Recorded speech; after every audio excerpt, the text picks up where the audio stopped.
Good evening. Good evening. It is now 6:30, so to respect everyone's time, we will now begin.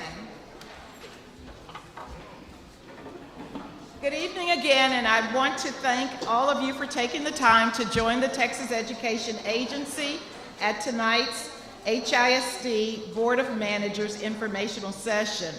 My name is Dr. Doris Delaney, and I'm one of 3 conservators that support Houston ISD. As you can see on the screen, I'm a native Houstonian and a graduate of Kashmere High School in the Houston Independent School District. I've spent my career as an educator in the Aldine ISD and serving the greater Houston area as Deputy Executive Director of Education Services at Region 4 Education Service Center. As you came, you were provided a handout that gives you access to the Board of Managers application, a webinar explaining the application and selection process, and a way for you to submit questions. The agency has also adjusted the meeting time tonight to provide an opportunity for community members to ask questions directly to the presenter. Our session began at 6:30 and will end at 7:30. We want to provide as much information as possible while also leaving time for questions from the community. It is important that we set some meeting norms and expectations for this session.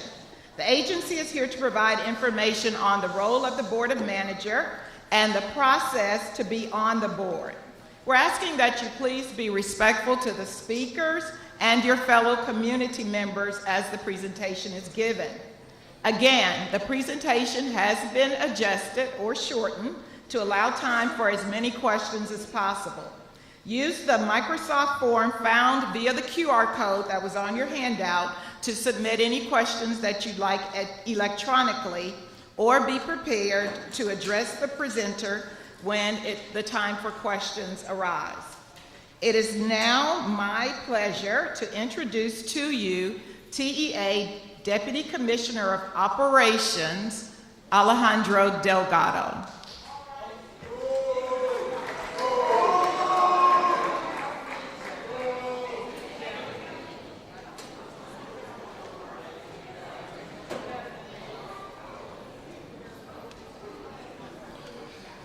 Good evening, everyone. My name is Alejandro Delgado. Before I start, I do want to say this is meeting number 4 with a lot of you. And so I want to say thank you so much for coming, for showing up, for participating. We will have a mic tonight for anyone that wants to speak, ask questions. I will do my best to answer all the questions as possible. I also wanted a special thank you to Mr. Dickerson here, principal at Kashmere, the translators who stood by here. And HISD police, the translators, really like all HISD staff for being present during the session. So please give them a round of applause. So a little bit about myself, from Austin. You guys know that already. Whenever you're ready for questions, we can get started. But I do want to make sure, do we have the copies today? Okay, so there are copies back there. So before I ask questions, I do want to make sure there is a half piece of paper with 3 QR codes. And the 3 QR codes has the link to the Board of Managers application, which is due April 6th. It has the link to ask questions online. Those questions will be posted on our website in the next few days. And then it has a link to our webinar about the Board of Managers process. So we're not going to go through the slides today, and we're just going to answer questions. So, sir, good to see you again. How can I answer your question? I have 3 points, and I'll end with my question. My first point is that I was misinformed. I didn't think your history textbooks for AP history have in them anything about blockbusting. I found out they do. What they say is that black families moved into white neighborhoods like Riverside Terrace here in Houston, and white families moved out. That is not true. What happened is white real estate companies hired black people to move into a home in Riverside Terrace. They gave the Blockbuster, a black man, money for an open bar and a live band. And these parties were held on the night before trash was going to be picked up. So people would come, they would get drunk, and then they would kick over trash cans on the way to the bus stop. The next day, the white real estate company would come into the community and say, the blacks are coming. Move out now and you'll get top value for your home. Otherwise, suffer the consequences. Well, panic ensued. It's known as white flight.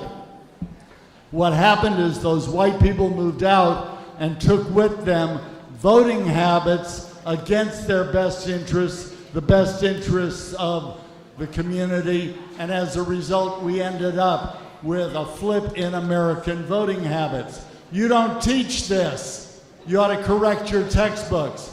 Secondly, during World War II, Francisco Franco was called by Franklin Roosevelt a son of a bitch. Franklin Roosevelt was right, but they were our sons of bitches. The school board we have right now is not that great. The superintendent is not that great, but there are sons of bitches. Lastly, in the movie Django Unchained, James L. Jackson plays the part of a lackey of a person who served the governor. You're doing the same thing. So did Harold Dutton. Are you going to go back to Austin and tell him what you've learned here, and as a result, tell him to pull down this stupid takeover? That is my question. Thank you, sir. Yes, sir.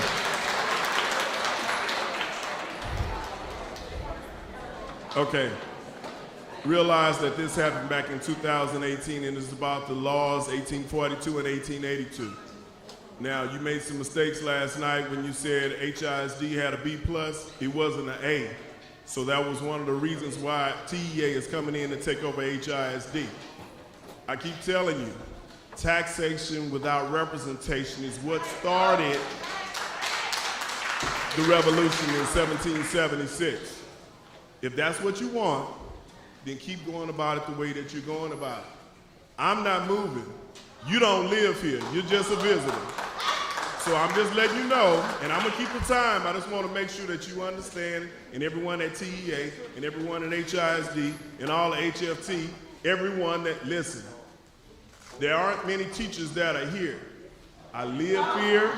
I teach here. Thank you. Thank you. I live here. I teach here. My kids are in HISD. I'm not going anywhere. Thank you. Appreciate that. Thank you, sir.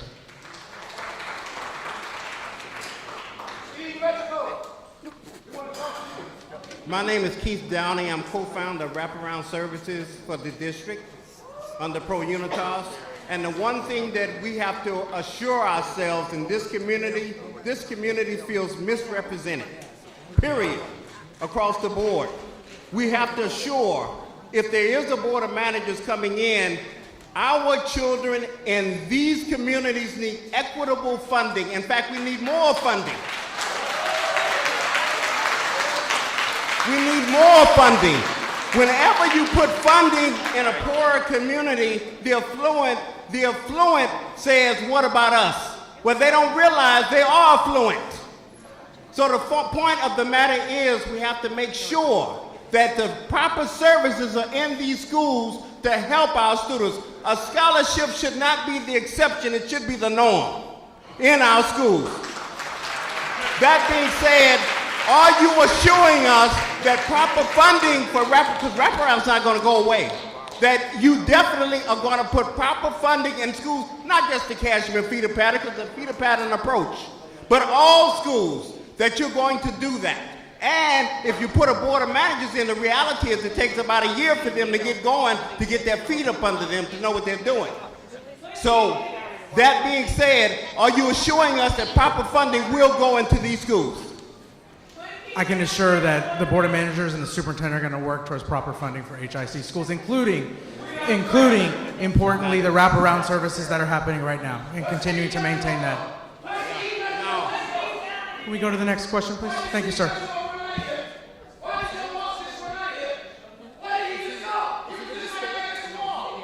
I don't know. Can we get the next question?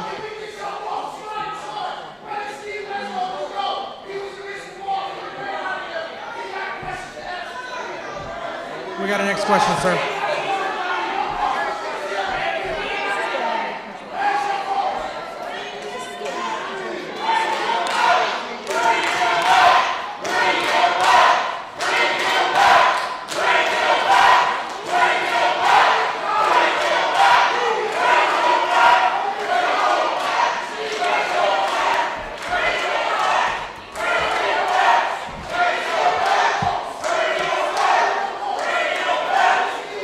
Can we let the lady ask her question? You're teaching history. You are a principal at all charter schools. You are only a principal for 1 year at Austin ISD. If you look up this guy's history on LinkedIn, look up Deputy Commissioner Alejandro Delgado, look up his LinkedIn profile. You're a UT graduate, a Georgetown graduate. You taught at all charter schools before you came here. Where's Steve Lechelo at? I just seen him run out of here. You guys are causing all of this chaos. We want to talk to your boss. Yes, ma'am.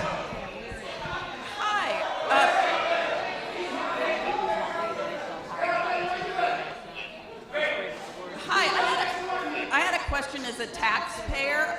In reading your job description, I noticed that if you have ever been involved with a closed charter school, you're disqualified. My question is, why aren't you disqualified for being involved with an open charter school? Charter schools are competitors to HISD. Are you going to allow charter school people onto the Board of Managers? I believe they'll be under consideration if that's what's on the application. And you don't think that's an obvious conflict of interest? Do you think that's an obvious conflict of interest? It was a decision made to add it as a criteria. It's just one of the aspects. I can tell you as a taxpayer, you are not addressing any ethical and conflict of interest issues. This just seems like you're going to hustle us out of a lot of money, and I'm very unhappy. Thank you.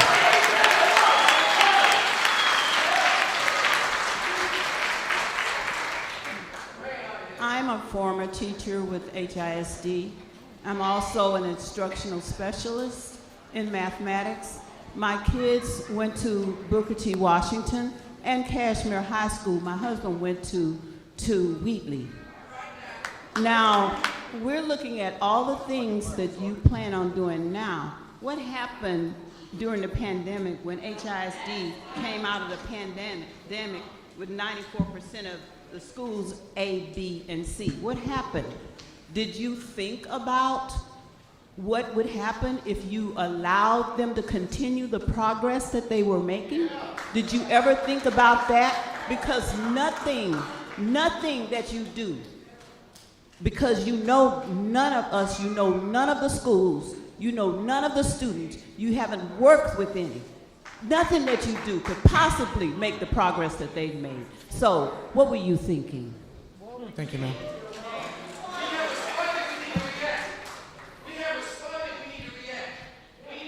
No, I can't. Hell no, I can't. Let's get something straight, man. I've been playing the game for 3 meetings. Get out my fucking face, and I'm gonna say what I want to say. He can answer you, but don't put no time on me when a man just stood up here for 5 minutes.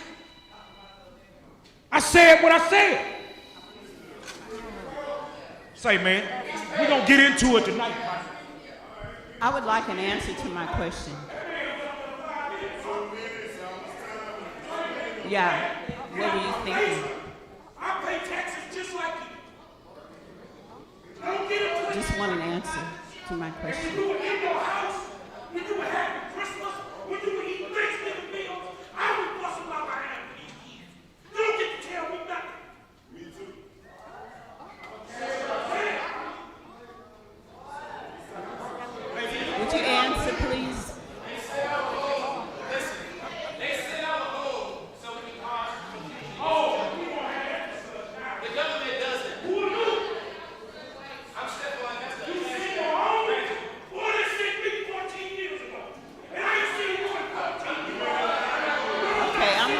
assume that you have no reply to my question. All right.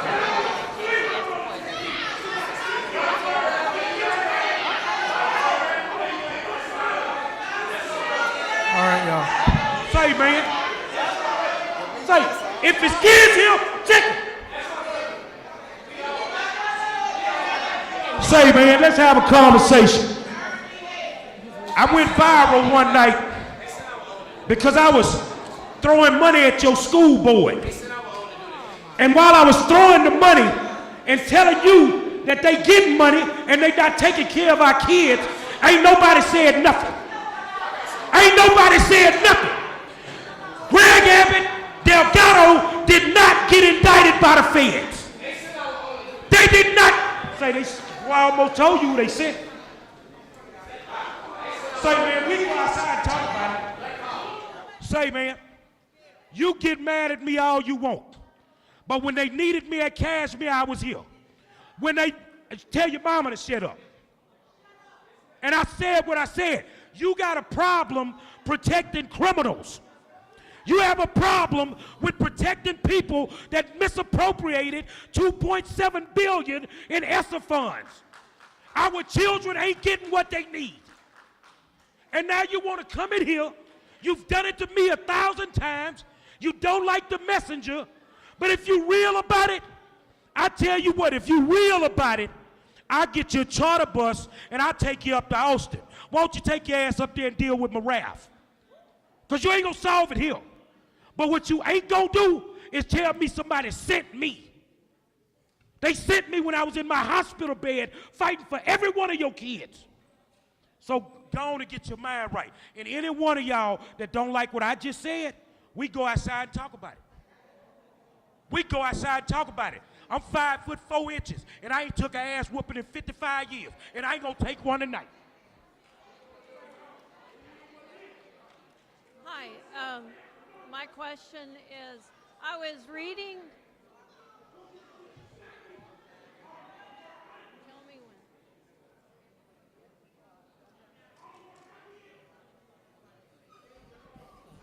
So, I was reading the transcript of the Chronicles interview with Mike Morath, and it was very interesting to me that at one point he said that the board of managers, he said he doesn't want them to be distracted with silly distractions like, should we pay this vendor or that vendor? So one question is it Mike Morath's philosophy that the board of managers should stick to only its own knitting of academics and not try to mix in on financial matters for the district? The district runs on $2 billion a year operating budget. As my friend here before me mentioned, there's a lot of ESSER money out there, and of course they could always raise another bond, so that's a heck of a lot of money. Sounds like Morath thinks that the Board of Managers should not really waste its time overseeing that. Is that a philosophy that he would follow? No, ma'am. I would say that the commissioner and really the Texas Education Agency's philosophy on that is that academics is the core mission of school districts, and of course boards absolutely have a fiduciary responsibility over the district. And so while they're both important, academics are the core. And given that in the same article, Mr. Morath said that the Board of Managers only has 2 employees. One is the superintendent and one is the internal audit department. Given that the Board of Managers will be chosen by Morath, the superintendent will be chosen by Morath, everybody's indirectly or directly reporting to Morath. In what way does the internal audit department in such a situation then remain independent?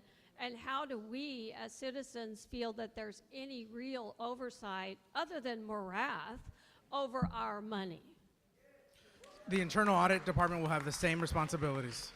But it won't be independent, and that's a really important point. It'll indirectly report to Morath, as will everyone else. I think it will still be independent. Thank you for your question, though. Quý vị, nếu ai trong đây mà Việt Nam mà cần thống dịch xin giơ tay lên. Nếu ai trong đây Việt Nam mà cần thống dịch xin giơ tay lên. Buenas tardes, solo para ofrecer servicios de interpretación hacia el español. Si alguien necesita, puede venir a buscar unos audífonos aquí a la esquina. Muchas gracias. Yes, ma'am. Hi, I am Alicia McCullough. I am a parent of 2 students, one at Baylor College of Medicine at Ryan and also at Lamar High School. My question is not a statement. Why the change? So And when was it has it changed and why? Yes, ma'am. So to go back a little bit, in 2019, there was a campus that had underperformed over several years. And going back a few more years, in 2015, a law was signed that was cited here. I'm sorry, sir. Yeah, it's okay. I can Please, start over. I want to be able to hear him. Thank you. Go ahead, sir. So something that people have cited here today is a law that was signed in 2015, called 1842, that basically stated if there was any campus in the state of Texas that underperformed according to the state accountability system over 5 years, it would trigger the Commissioner of Education to make 2 choices: either close the campus or appoint a board of managers to address systemic issues. And in 2019, there was a campus in HISD that triggered that law. One campus, you said? There was one campus, and that's what the law said, is that even one campus could trigger that law. Please let him speak. I need to be able to hear. I need to be able to hear as a parent. Thank you. And so it triggered that law. There were actually 2 districts at that time where that happened. It was HISD and Shepherd ISD, which is a much smaller district, but it's in East Texas. And what happened was that the commissioner appointed a board of managers in Shepherd ISD. And in Houston ISD, they pursued litigation that lasted, I believe, over 3 years. And then in January, the Supreme Court said, the ultimate law of the land here in Texas said, the law still stands. So the commissioner had the same choice to make, and instead of closing Wheatley, he decided to appoint a board of managers, and that's the background. Okay. And you guys did try with this school here, Jack Yates, but you guys were not successful. So is it official? Yes, ma'am. So it is official. You guys took over. We are implementing the process of the intervention. You're in the process. So, okay, so that's why we're here. I just wanted to be clear. Okay, Yes, thank ma'am. you. Thank you, ma'am. Please remember that these questions are for us, so don't take your answers and make them go past the time. You have 2 minutes to answer each one. I'll do my best to answer the questions. Good evening, good evening, good evening. Yes, ma'am. I'm going to wait too because it's a community thing, and when they showed how they moved out the Mannon Pearland School District, there was great furor, but they didn't come out away with the same black eye that we're going to get if we don't if we don't listen to him and to the speaker and to the person who asked the question. One thing, since you're taking over, if you're taking it over, what are the scores you're expecting? What is it that the people are supposed to do? What is their boundary? We do remember the Commission of Education agency wanted to be dismantled under Governor Perry because he said it was a do-nothing agency. Since that time, it has never had people that were bastions of education in them manhandled. It's always been somebody's sinecure. The manager that was sent to Kashmir when I taught here was a nurse. She did not know anything about the math scores, and she didn't know what it was that we had to do in order to improve. So you're just saying to the school district, improve? We don't understand. We'd like something a little bit more, we demand something more concrete than just, you've got to improve. And it cannot just be concomitant on test scores. Thank you, ma'am. Good evening. My name is Ornetta Murray. I am a special ed teacher in West Briar. My concern is the teachers, the concern with the staff, concern with the bus drivers, concern with counselors. Are they going to have a job? Everything that you say, it's based on the board of managers. But these people, they're working right now. It's a lot of teachers not here right now because they went to work, they're struggling, and then this is looming over our head. My issue with TEA, if they didn't make the right decision about disseminating the information, they should have waited till June instead of, February, with doing a high month of time of academic, testing and getting ready. What are you going to do? Can you guarantee that our teachers, that our bus drivers, that our nurses, that our cafeteria workers will have a job after June 1st when the new board take on? Let me say this one more thing. You all also, this is what I got to say this. I think Abbott is, if he wants to run for president, the way he's doing it right now, he's not going to win. He messed up with Uvalde, and he's messing up with HISD. And at the end of the day, you can't win a race just with y'all. You win a race with all. So I'm asking you, can you guarantee, because right now the teachers are stressed, can you guarantee whoever it is in charge, our teachers are going to still have a job after this takeover? So that's a great question. I understand your concern. So that what I can guarantee is that the Board of Managers and the Superintendent are going to be committed to making sure that you are supported, you're well-resourced, and that you have jobs. The lies. Yes, ma'am. Hi, ma'am. The lies. Our teachers are with those kids every day. They are with them more than their parents are.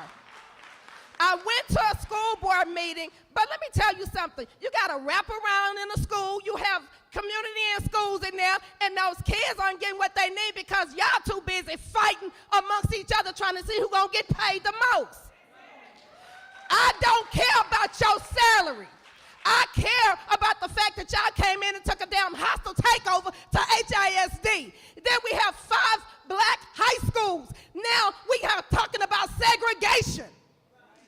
We are talking about taking away the last 5 high schools that are owned by, that are named after historical black people. You will not. If we got to do whatever we got to do as a community, we going to stand together.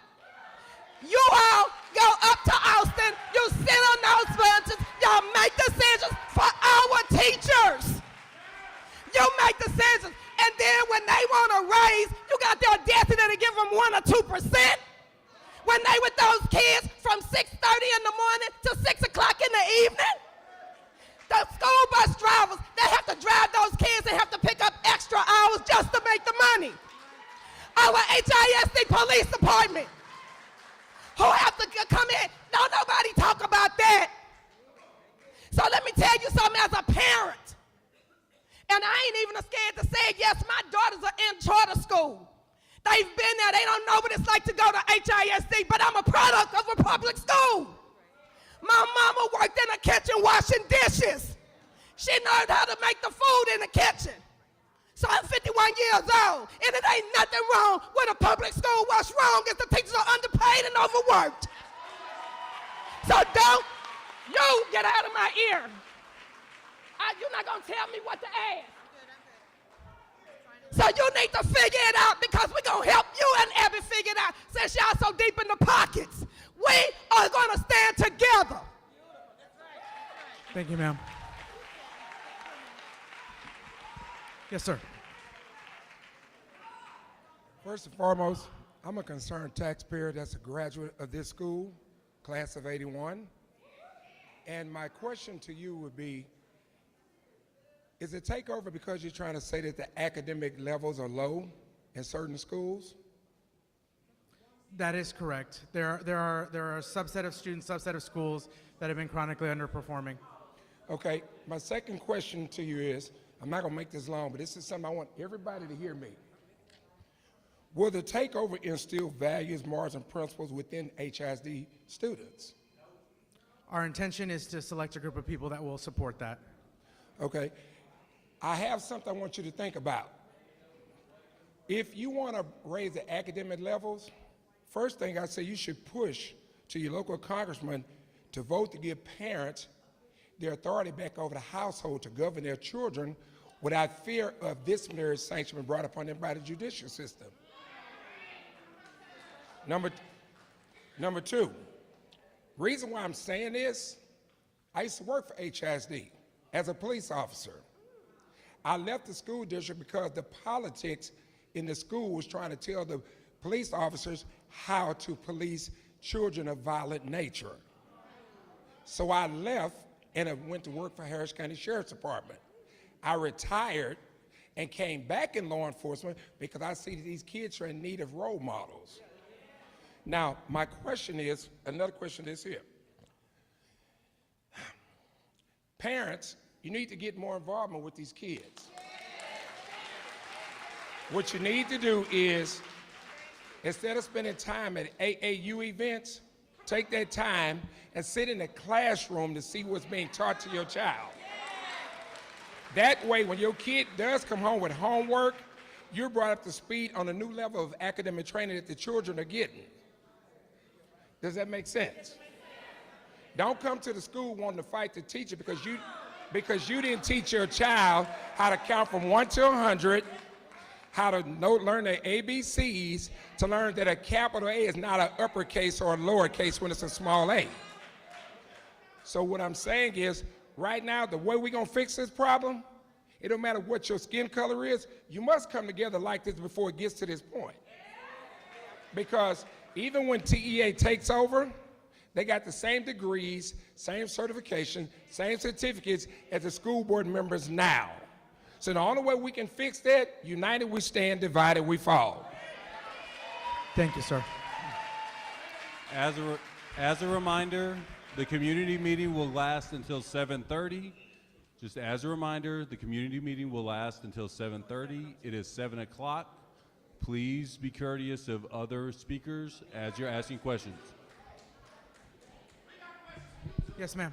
Good evening. Good evening, ma'am. I'm a graduate from Cashmere Senior High, and what it is I want to know, why did they send you and you can't answer any of our questions? I've tried my best to answer questions. I understand that, but you are not who we need to talk with. And this is not at one meeting. I've been listening to what you've been saying, and you quoted, this is not about the teachers, it's not about the parents, then what is it about? So I misspoke there, and I apologize. That was not true. But no, that's not, no, you didn't miss, no. I want to know, what is this takeover about? And if you can't answer the question, you need to go back to your boss and tell him we no longer want to talk to you, not any disrespect to you, but we don't want, nor do we need to talk to you. We need answers, and we need them now, because these meetings that y'all are holding is you're trying to pacify us, and we don't need a pacifier. We need some answers out here. We need, you get Greg Abbott, get him out here. He is the main one that started this. And I have one more question for you. When did you guys decide to take over? Because it wasn't last night. It wasn't last month. Y'all been planning this here. This been in the making. And then you want to say, oh, it's because of one school. No, no, it's not, because if that was the case, you beat and took over a lot of schools here in Texas. And why haven't you all taken control over the other school? But I'm gonna go ahead on and I'm gonna sum all of this here up. And what it all boils down to is all about money, and ask your boss to come to the meeting. Thank you, ma'am.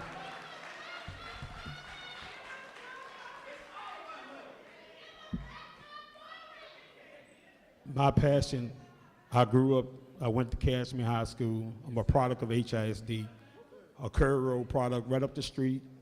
Grew up in Gulf Coast, in this whole area. We had teachers that really cared. We had parents that really cared, but the thing that really bothers me right now is that they want to see us emotional. I'm talking to the parents. They want to see us acting up. They want to see us just getting into it with each other.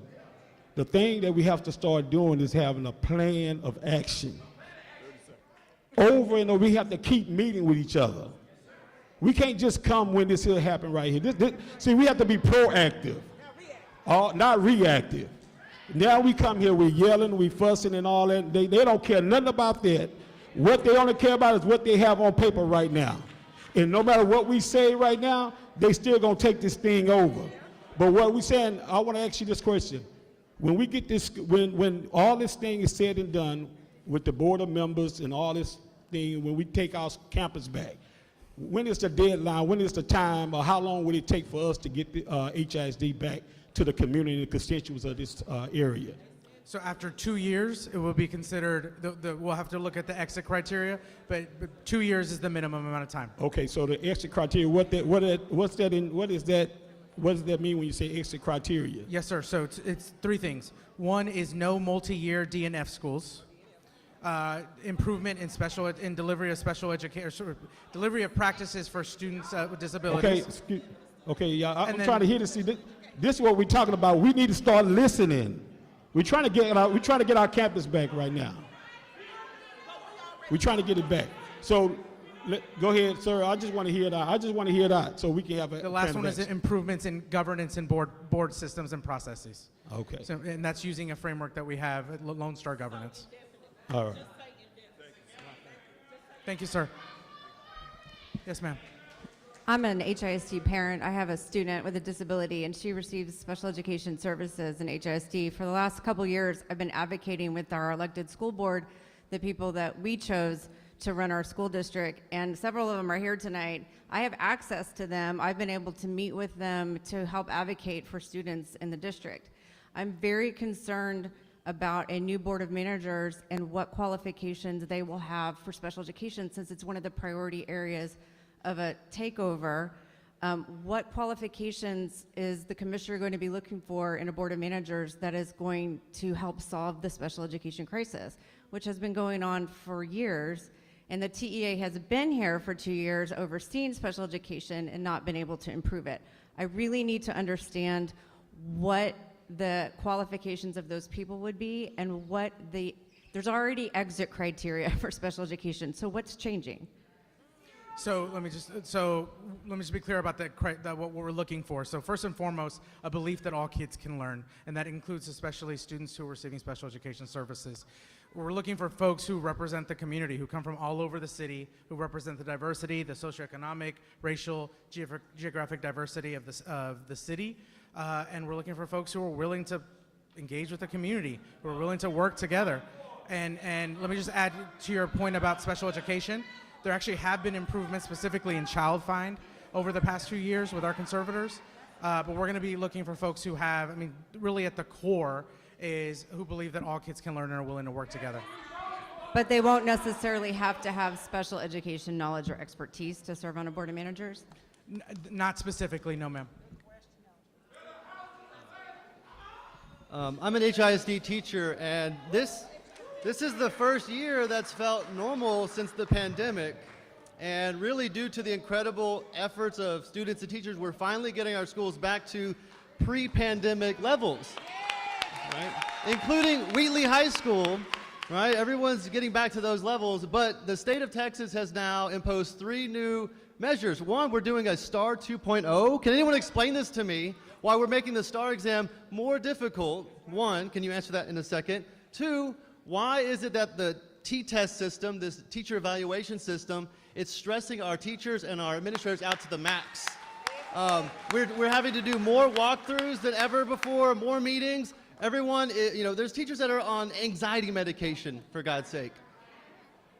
And then to make it worse, our rating system has changed. You guys have changed the scale score on the career readiness section, which has taken schools that were at a B and put them into a D or failing. So looking at these 3 criteria, tell me, why has the state of Texas made these changes if it's not to set up our schools to fail?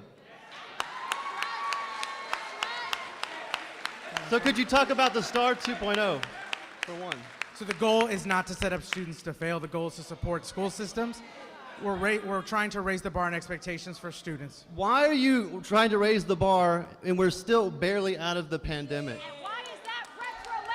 students fell behind, and we're trying to make sure that they meet where we expect them to By be. creating an exam that you know in advance that they were going to fail in large numbers. We don't believe they're going to fail.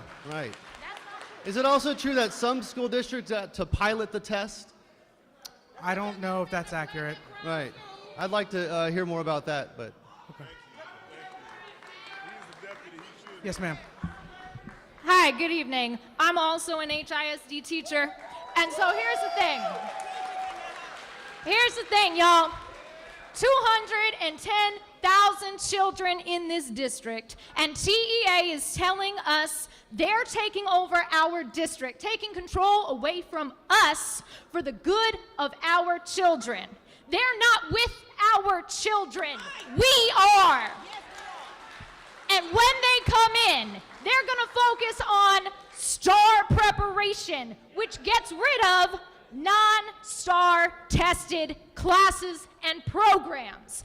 That means music, that means art, that means sports. And those are the programs that keep our kids sane.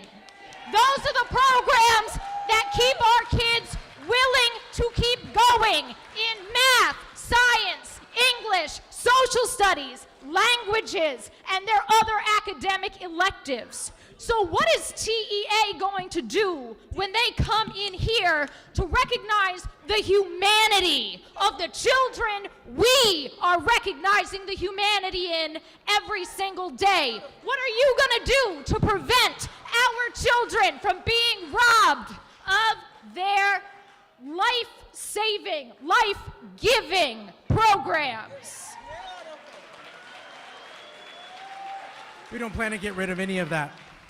You don't plan to, but that doesn't mean it won't happen, and we know won't that. get rid of any of that. That's what makes school special, and we thank you for everything you do.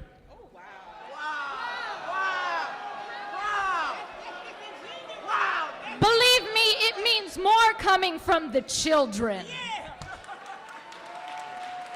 Yes, ma'am. For years, Dutton peddled the lie that Kashmir never had a certified math teacher, and one of his reasons for writing 1842. On the note of certified teachers, I want everyone to know that HB 1842 also brought with it District of Innovation, which gives districts who participate the same freedoms as charter schools, freedoms to circumvent state laws that protect students, teachers, parents' rights, including the right to a certified teacher. HISD is one of the only districts in the state that isn't a District of Innovation because our District Advisory Committee voted it down before it could be brought before the school board. My question is, what does the law say about our District Advisory Committee? Is the Board of Managers going to try to bring in their own people and force uncertified teachers on our children? One, I'm not a lawyer, so I don't want to give you any legal answers to that. What I can say is that the Board of Managers is going to be expected to keep up, if not most, if not all, the advisory committees that are currently run. Will they be picking the District Advisory Committee? I imagine so. I can't answer that, but I imagine they will be. And the reason why I anticipate that will happen is because engagement's going to really matter for the Board of Managers and the superintendent. Okay. The reason this man doesn't sound very knowledgeable when it comes to education and some of the answers he's giving is because he's a Teach for America alumni. He's unqualified, anti-union, public school disruptors, and most of the TA is TFA alumni. Thank you, ma'am.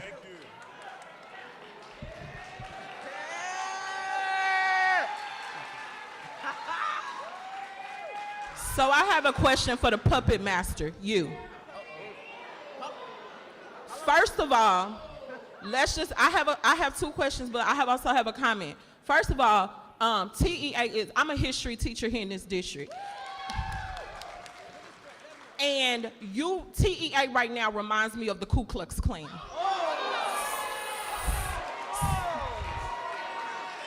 So let me give you a little brief history of the Ku Klux Klan.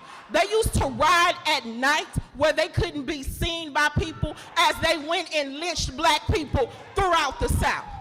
What you did during spring break when you knew that teachers wouldn't be there, students wouldn't be there, and board members wouldn't be there, you went and lynched our district. That's what you did, TEA. So I just want to know, I see you. And it's time that y'all be called out for the BS. That's number one.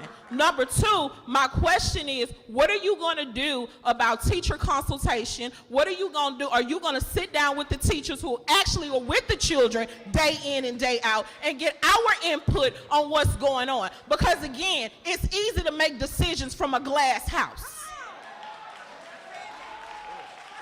So our expectation is going to be that the Board of No, I Managers don't want to hear your select expectation. and the I want to know superintendent. what's going on. That's going to happen is they're going to meet with and do teacher consultation just like they normally do. So I'm hearing you say that teachers will have a seat at the table, and I also mean teachers who are also in these Title I schools with these black and brown children who are poor and in poverty. We also deserve a seat at the table. That's correct, ma'am.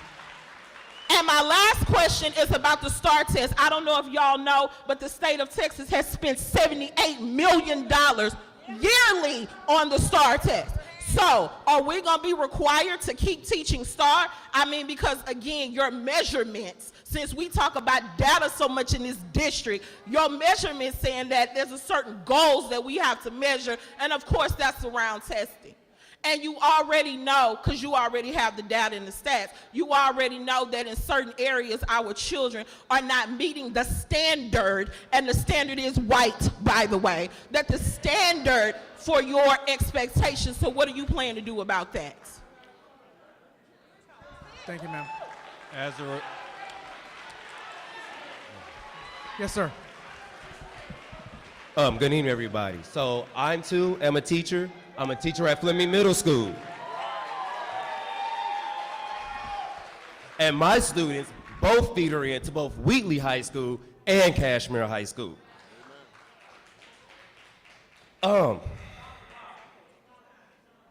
First and foremost, to that young lady that spoke yesterday, that 11th grader that I saw speaking, that got disrespected by you.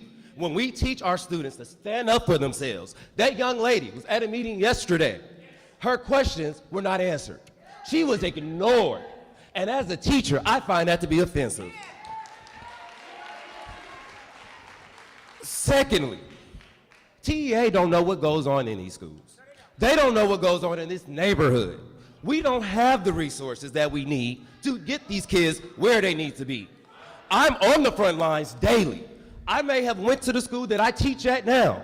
I may not no longer live in Fifth Ward anymore, but I'm aware to what's going on. I make this hour drive daily to come teach the kids in this neighborhood because my services is needed more in this neighborhood than probably any other neighborhood.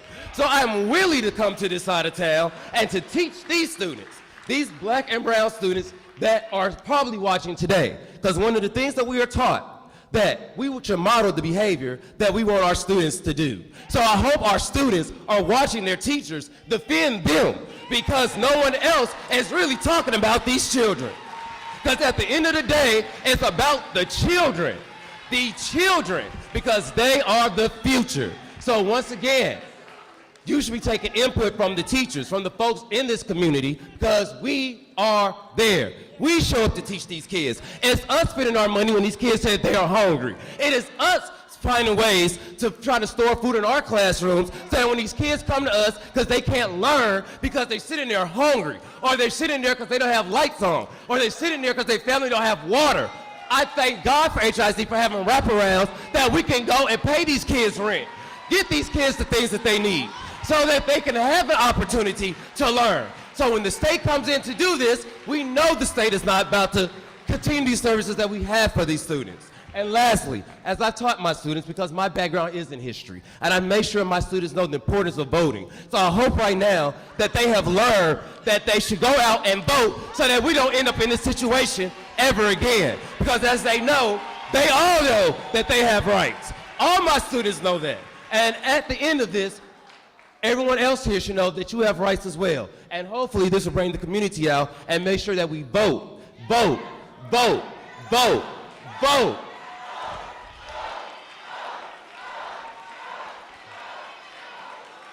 Thank you, sir. Excuse me, sir. Excuse me. Just as a reminder, it is 7:20. We will end at 7:30. Say, Gary, let this man talk. You taking up time. Thank you. I'm a parent. I'm a taxpayer, and I'm a teacher. I have a student in HISD. She's done a great job. What I did not realize is that HISD is one of the wealthiest districts in the state. It's the wealthiest next to Austin.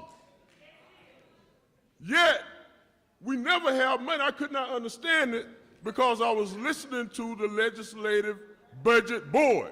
And this is where I got the information from. This is criminal what y'all doing.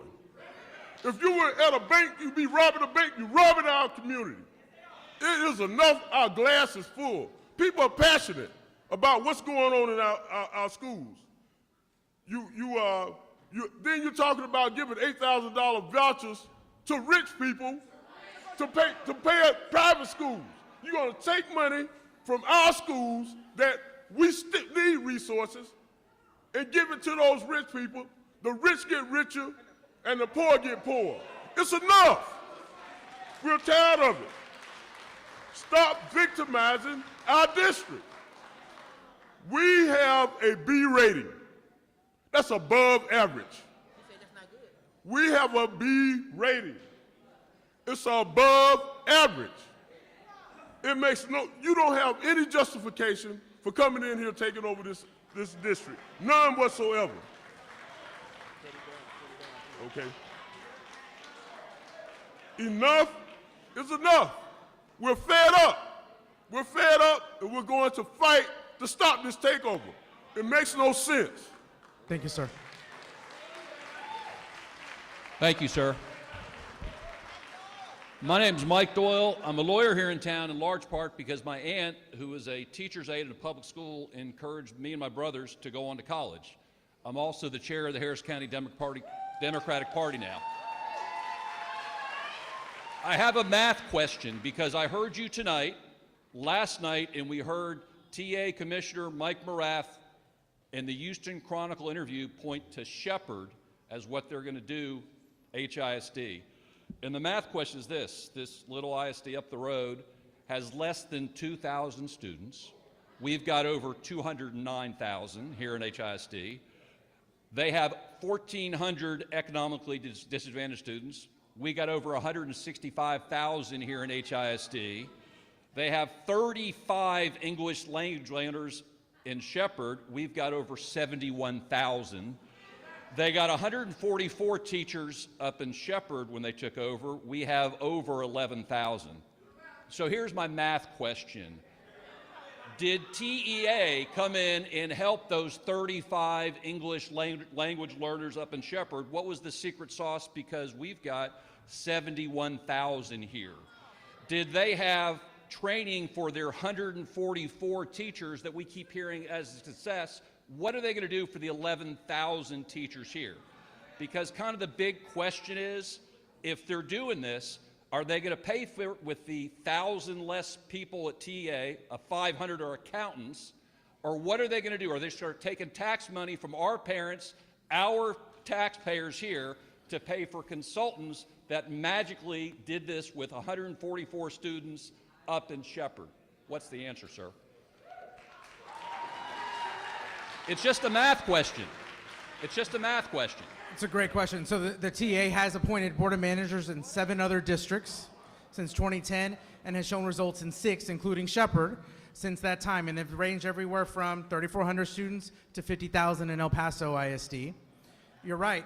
District's not as large as HISD. That's why we got to appoint the best people in Houston. So what, you didn't answer my question about where are they going to get the money. Are they going to have these unelected people appointed by Abbott appointees taking money to pay for consultants? What are they going to do? Where's it coming from? Wherever school funding comes from normally. Well, and the reason I ask is, twice in the last week, Governor Abbott has been talking exactly about what that last gentleman talked about, giving vouchers to rich people and taking away money from the schools. So how's that going to work math-wise? Sir, we're going to continue to work with the legislature to fund schools the way they deserve to be. Hi, my name's Amanda Tim, and I have 2 HISD graduates and a current Heights High School sophomore. I'm going to ask the same question I did last night again, and then I have a second question. First, there's a $33 billion surplus at the Texas legislature.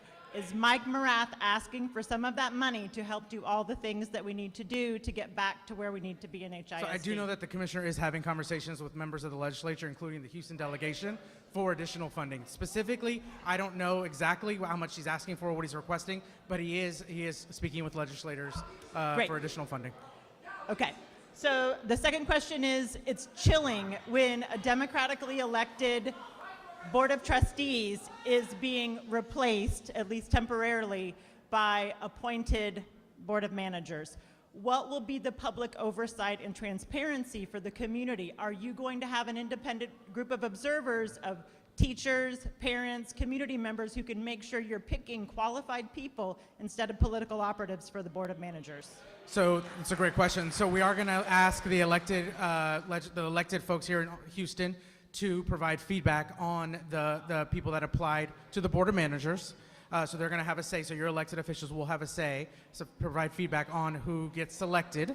Okay. So there will be that. And then the second part is once the people are appointed, there will be avenues that we're going to stand up in order for you to provide feedback and concerns, any questions you have for specific Board of Managers. Thanks. We will have those processes. Call your representatives, call your state senators. Thank you, ma'am. Yes, sir. How you doing, sir? My name is Roger Coleman. It's two things come to mind when I listen and I hear people here. It's accountability, for one, right, and evolution. What we need to do, they need trades in these schools that's more up to date to what kids would love to come to school and be proud to come to school, not only just to learn, but give them something that's outside of that. And when I speak of accountability, I hear people yelling and screaming, and that's cool. But parents, y'all got to get off Facebook and Instagram too and be accountable for what's going on as well, because it's a team collective effort. We can beat him up and what they doing all day, but it's everybody. We got to do this together, man, for real. Fighting each other, bickering at each other, man, that's nonsense. That's nonsense, and that's what they looking for, that's what they want. It's about evolution and accountability. We have to bring these times up for these kids, what's going on today, not what was going on in the 90s and the 80s when we went to school, and that's the problem. They still teaching the same curriculum, running the same trades that they've been doing all these years, and that's why we at where we at now. Thank you. Thank you, sir. All right, so I'm a first-year teacher at a public school outside of HISD. I am a first-generation college graduate. My parents migrated from Mexico to come here for a better opportunity. I was afforded that opportunity through my public education. I became a public school teacher because I wanted to pay that opportunity forward. However, the Texas Education Agency has made it difficult for teachers to focus on the education of the whole child, specifically the Black and brown children. You continue to say that HISD takeover is about multiple failing schools in this district, but there are multiple failing schools across Texas. For those who may not know, the STAR test results will not be released until September of 2023. At that point, my now third grade students who do not know how to read, write, or do math will move forward to fourth grade still not knowing how to read, write, or do math. The TEA doesn't care about the STAR results. The TEA just doesn't care about the children. They just care about the STAR results. So I encourage all teachers across all districts to boycott the STAR test because they do not care. They do not care. In honor of Cesar Chavez Day tomorrow, I want to say this. History will judge societies and governments in their institutions, not by how big they are or how well they serve the rich and the powerful, but by how effectively they respond to the needs of the poor and the helpless. Thank you, ma'am. It is now 7:30. This will be our last question. Hello, can you hear me? Can you hear me, please? My name is Meg Seff. I'm a special educator, advocate, and consultant for 30 years. I'm retired now, and I want to give you one piece of help for your kids. Bring your kids to pre-kindergarten. It's the most important thing you can do for your kids. get them to pre-kindergarten, and make sure you have a speech and language pathologist in every single classroom. And I'm asking you to guarantee that there will be a speech and language pathologist for every one of these kids, because if they don't have language, they're never going to read. And nobody's addressing that, and I am. And I'm going to fight to make sure every single kid has one. Yes, ma'am, thank you. I think this is our last question. Last question to respect the staff time. Yes, sir. All right. Have y'all ever thought about getting rid of the STAR test? It's mandated by the federal government. But it's under a 5-year contract. It actually costs close to $100 million a year. In a 5-year span, that's $500 million that can go into the classrooms and things like that. Why not let us keep all our money here and let the teachers teach again, and then we could turn the district around? Now, earlier somebody said vote. That's not good enough. You need to know who and what you're voting for. Bad legislation got us in this predicament. They not white either. They look just like us. So we got to hold everybody accountable. Use that Trump energy right here in Houston, Texas. House Bill 1842 says as of August 15, 2018, if just one school is 5 years and beyond in our aura, they can take the entire district. Who would sign something like that? Who would write something like that? And who would vote something like that? So we got to hold people accountable here in our neighborhoods too. We got sellouts here in Houston, Texas. We got to treat them like sellouts here in Houston, Texas. So we got to hold people accountable too. Last but not least, what's going to happen with our tax dollars? My tax bill say Houston Independent School District. It don't say anything about charter schools. It don't say anything about partnerships. This is more about money. It's all about compensation that have nothing to do with education. Thank you. All right, y'all, we are at time. In order to protect staff time, thank you guys so much. The deadline to apply for the Board of Managers is April 6th. Thank y'all for your time tonight. Have a good evening.